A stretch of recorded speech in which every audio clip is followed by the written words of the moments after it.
अहमदनगरमधील शासकीय परिचारिका देखील संपावर गेल्या आहेत। जुनी पेन्शन योजना लागू होत नसल्यामुळे बेमुदत संप पुकारण्यात आलाय। अहमदनगरमध्ये सुद्धा बेमुदत संप पुकारण्यात आलाय।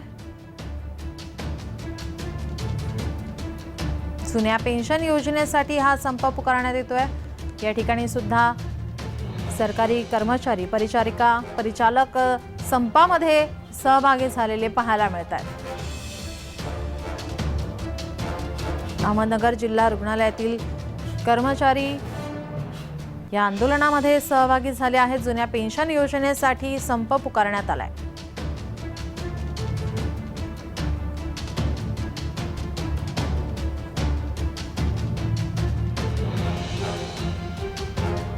ज्या ठिकाणी महत्त्वाचे डिपार्टमेंट आहेत, तातडीचे विभाग आहेत, त्या ठिकाणी आमच्याच संपातील काही कर्मचारी जाऊन मदत करत आहेत की जेणेकरून आम्ही ही शासनाला अजूनही 4 दिवस वेळ देतोय की आम्ही जे संपातले लोक आतमध्ये जाऊन काम करून रुग्णांची हेळसांड होऊ देत नाहीये, पण त्याचा शासनाने गांभीर्याने विचार करावा। त्या सोबत आहोत आम्ही, त्यांनी आम्हाला एक फोन कॉल करावा, आम्ही मदतीसाठी उभे राहू। परंतु जर आम्ही हे सहकार्य करत आहोत, ही भावना आमची 2 दिवस 4 दिवस टिकेल, परंतु जर आमचा संप ताणला गेला तर मात्र आमचे पेशन्स कमी होतील। मग त्यावेळेस आम्ही विचार करू नक्की। आणि पूर्ण जिल्ह्यातील सर्व विभाग संपात गेलेलेच आहे ऑलरेडी।